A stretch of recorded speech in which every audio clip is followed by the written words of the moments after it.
I think the reason why people don't accomplish much is that they don't have goals.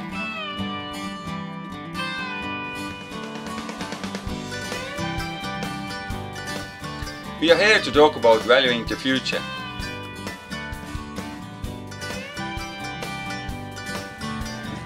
I have a question for all of you. How many of you have a dream? Who believes that the dreams could come true?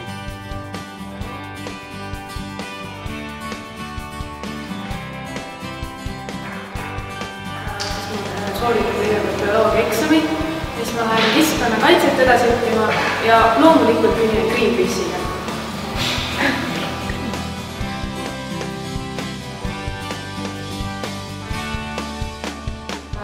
Lihtne on öelda, et see on talle eesmärgid, aga tegelikult on suhteliselt raske nendest selgelt välja.